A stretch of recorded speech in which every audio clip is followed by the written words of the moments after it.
the time has come, the walrus said.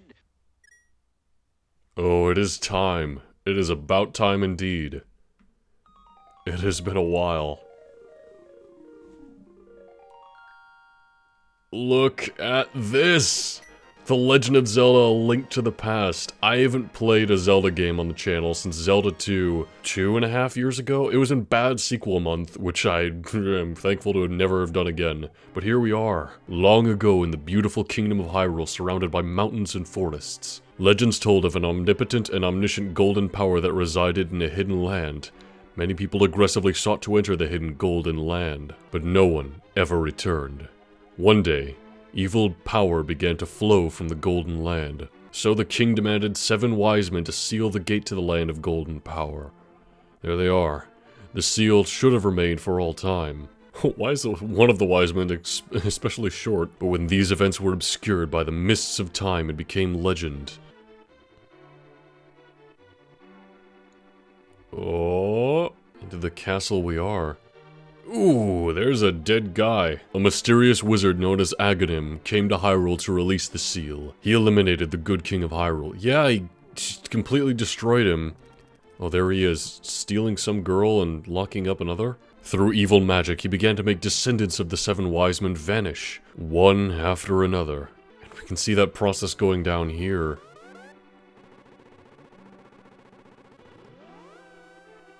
Brutal, and the time of destiny for Princess Zelda is drawing near. Alright, we're here, we're in The Legend of Zelda 3, A Link to the Past. Why is it called A Link to the Past? Primarily because in the timeline, this actually takes place before the first 2 Zelda games, making it the first ever prequel in the series. But starting off here, just like the original 2 games, we have a player select screen where we get to name our slot. I'm just gonna name it myself, of course. And I love the theme that plays here. This is considered the fairy theme, but here, it's the title select screen, and can I fit Jockey? Whew, I can fit Jockey, just barely. Okay. Alright, I'm excited. To kind of lay out my experience with this Zelda game and the previous ones, in case you haven't watched those Let's Plays, the original Zelda game is so dear to me. I play it every single year, every Black Friday. It's my tradition, I just play it all the way through. I really enjoy that game. And Zelda 2, I don't enjoy it. In fact, I actually find it worse than a lot of other people do. I'd honestly rather play Castlevania 2, and that's a very unpopular opinion. But you know, it still has its fans and its merits here and there. Zelda 3 here, however, on the SNES is a weird, interesting case where most people consider this better than the original, and I might as well, but I can't say for certain because I've never beaten it before, and I don't like judging games that I haven't beaten before. You know, beating the game is, you know, that nice bookend that gives you that full feeling of completion, you know, that satisfying wave that just washes over you as you know, I did it. But I've never had that for this game because I've never managed to beat it. To get a bit ahead of myself, this game is kind of divided into 2 major portions. I would always get through like the first major portion, and then the second one just so open-ended and kind of dull to me that I never went through it. But this is the Let's Play where I'm going to do it for the first time ever. I've also been brushing up on stuff. I watched a couple Let's Plays. I've been practicing the game myself, so I think I'm ready to finally Let's Play this on the channel. Help me. Please, help me. I'm a prisoner in the dungeon of the castle. My name is Zelda. The wizard Aghanim has done something to the other missing girls. Now only I remain. Aghanim has seized control of the castle, and is now trying to open the 7 wise men's seal. I'm in the dungeon of the castle. Please, help me. Jockey, I'm going out for a while. I'll be back by morning. Don't leave the house. Oh, and there he goes. So that's our uncle, by the way. There's actual full-on dialogue here, like in cutscenes that play out. Unlike the first 2 Zelda games, which are very much just like simple NES kind of format. But I mean, what do you expect? We're on the Super Nintendo now. What do we have here? We got a lamp. Now you can light torches and see your way in the darkness. So, a lot of things to talk about with the new upgrade. First of all, Link has pink hair. For some reason, I think that was an error. We can move in 8 directions, and it's an overhead style like the original Zelda. We're no longer like Zelda 2. Also, as you saw me do with those pots, we have an interact button that we can use to go and pick up stuff. Or interact with our surroundings, perhaps pulling a switch, or talking to people, you know, that sort of thing. We got the return of rupees. We got a rupee counter, a bomb counter, arrow counter. We got our health. Ooh, we got some guards down there not letting us go through there. There's only one way we can go, and that's to the castle to save Zelda. And if you're wondering about the story, help me, I'm in the dungeon of the castle. Yeah, I know, Zelda. I know there is a hidden path from outside of the castle to the garden inside. Alright, I'm on my way. You might be wondering how this connects to the previous games exactly, especially if you aren't brushed up on the Zelda timeline. All you need to know, and this is the first instance of the series where this happens, but it's gonna happen a lot.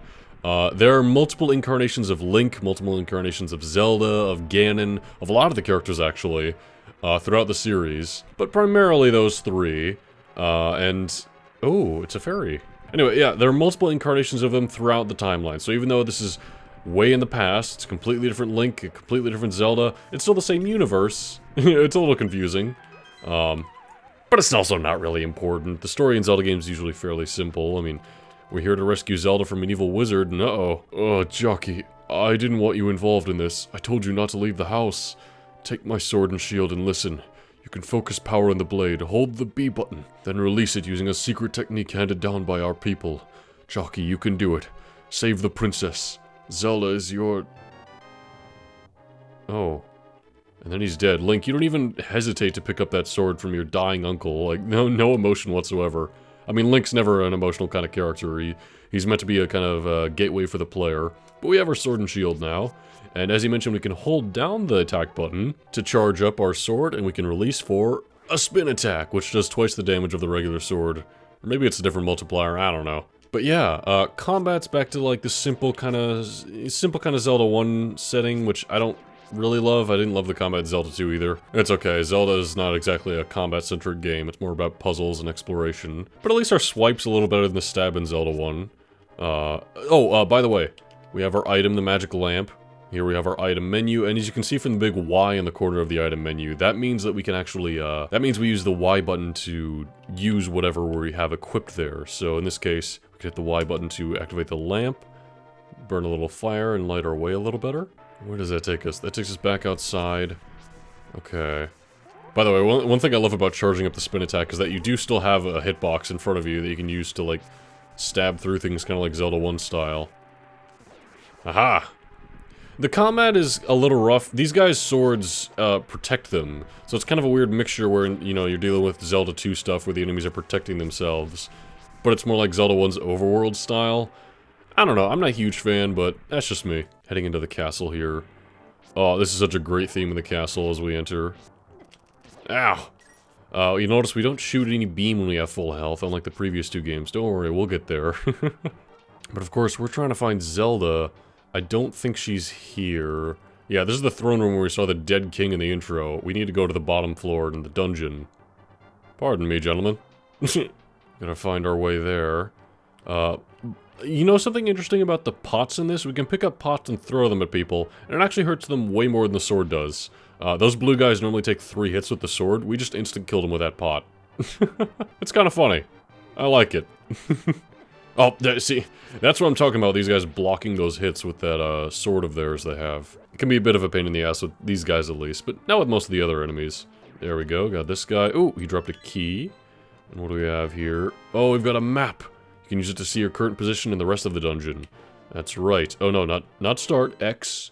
We can see what floor we're on, which yes, there are multiple floors to the dungeons now. Kind of like Zelda 2, although that game didn't have maps really. Using a key here.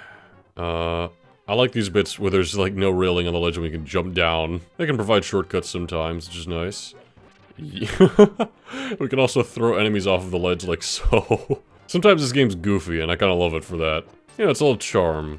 Super Nintendo's certainly known for its charm when it comes to games like these. I don't... am I supposed to go that way or am I supposed to go this way? I'm supposed to go that way, I think. Yeah. Again, very unfamiliar with this. I'm a Link to the Past novice. Through this door here, clear that door is locked with a key. Pardon me, sir. He drops the key, but in here we have the boomerang. Yeah, I like how I said give it a try. Yeah, why not? Very similar to how it was in Zelda 1. We can throw it in 8 directions, it comes back to us, it can pick up items, and once again, it mainly focuses on stunning enemies rather than killing them. But down here we go. I suppose we don't have to pick up the boomerang, we could just ignore it in that chest, but why would you? Stun this guy. Stab, stab. And then over here, there's Zelda. She's locked up, guarded by this guy with a big wrecking ball, who can be pretty tough to get to with that wrecking ball of his, so let's just throw a pot at him. Oh, wasn't enough. Let's try another one. Ha-ha! There we go. We got a really big, scary key. Can open many locks that small keys cannot, including, I guess, Zelda's cell here? Inside we have $5, and hey, it's Zelda. Thank you, Jockey. I had a feeling you were getting close. Jockey, listen carefully. The wizard is magically controlling all the soldiers in this castle. Well, that explains why all of the Hyrule guards have turned against us, eh, Zelda? I fear the worst for my father. The wizard is an inhuman fiend with strong magical powers. Yeah, we saw what happened to your father, Zelda. It's not good. Do you understand? Not at all. Jockey, listen carefully. Okay, she's just gonna repeat it, yeah. Oh, this is Zelda's theme playing, by the way. I love the way the music is more dynamic in this than Zelda 1 and 2, where it was very static. Like, you go in this place, this theme plays, and that's it.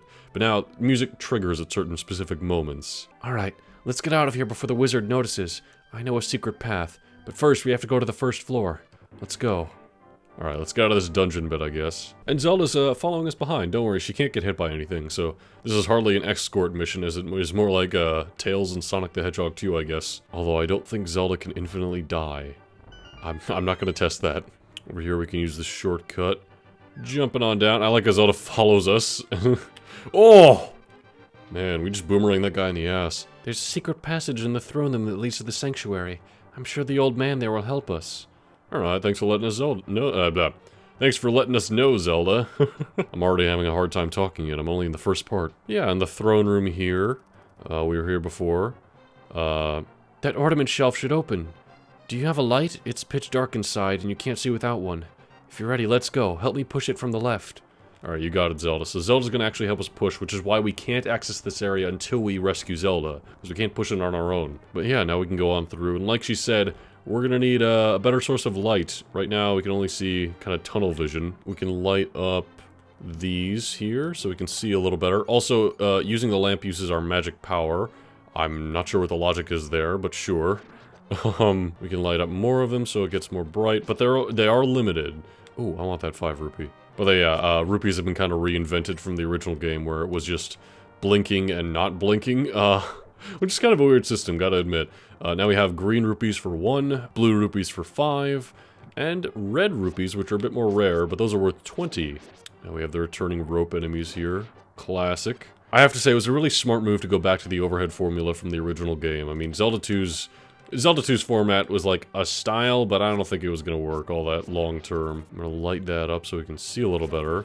Oh, we have a chest. Got ourselves a small key. But yeah, you know, it reminds me of a lot of Nintendo franchises. Like, it's the same with Mario, where it kind of diverged with the second entry and then went back to basics with the third. Same with Metroid. After passing through these sewers, we'll be very close to the sanctuary. Let's be careful. Alright, Zelda, I'll light things up so we'll be more cautious that way. Ooh, there's a red. This game gives us a lot of rupees.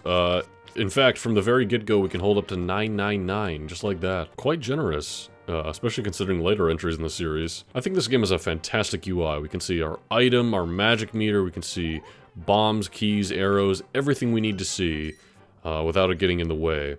And everything's got that black outline, so it's very defined and looks good. No real complaints about the UI, to say the least. Oh, and check this out. Okay, so you know in the first Zelda game there were walls you could bomb to find secrets? In this game, there are clearly marked cracks in the walls. Also, we can dink our sword against them. And it makes a different sound, in case it already wasn't enough of a visual indicator.